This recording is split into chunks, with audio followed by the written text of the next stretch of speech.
والد کے لیے حدیث کے الفاظ ہیں، رسول اللہ صلی اللہ علیہ وسلم نے ماں کا حق اور قرآن نے ماں کا حق 3 گنا تو رکھ دیا، لیکن یہ کبھی مت سوچیے گا کہ والد کا حق کم ہے۔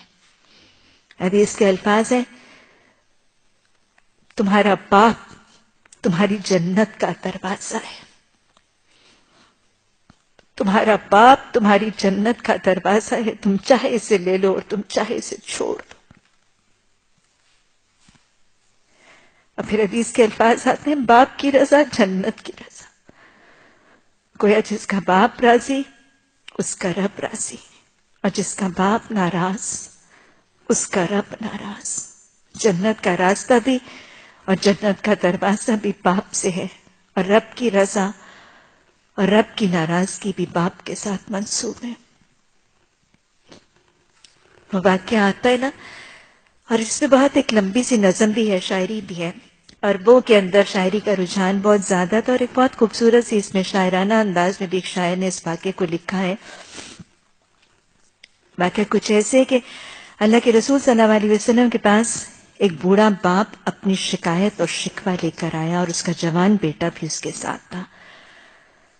باپ نے اپنے بیٹے کو دکھا کر رسول رحمت صلی اللہ علیہ وسلم سے اپنی حالت زار بیان کی۔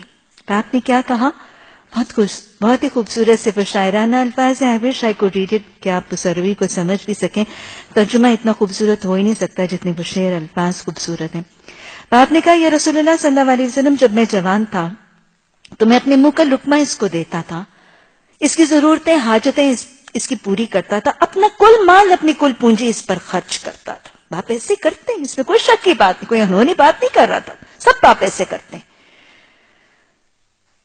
اب میں بوڑھا ہو گیا، میری کمر جھک گئی، میرے بالوں میں سفیدی آ گئی، اب یہ جوان ہے اور یہ اپنا مال مجھ سے چھپا چھپا کے رکھتا ہے۔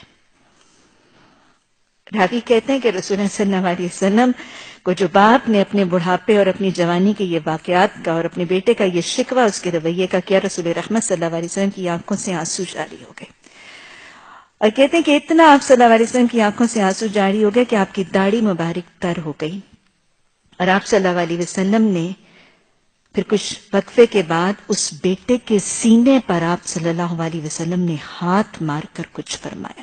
اور یاد رکھیے گا، یہ جو تاکید آپ نے اس نوجوان بیٹے کو کی تھی، یہ صرف اس کو نہیں کہا تھا، یہ حدیث تمام بیٹوں اور بیٹوں کے ساتھ ان بہوؤں کو بھی تاکید ہے۔ آپ صلی اللہ علیہ وسلم نے اس بیٹے کے سینے پر ہاتھ مار کے فرمایا تھا، سن، تو اور تیرا مال تیرے باپ کے ہیں۔ یعنی آج تو جس مالی سطح پر پہنچا ہے، آج تو جو کمانے کے قابل ہوئے، جو تیرا علم، تیرا فن، تیرا ہنر، تیری یہ ساری صلاحیتیں تیرے ماں باپ کی محنت و کوششوں اور کاوشوں کی وجہ سے تھی۔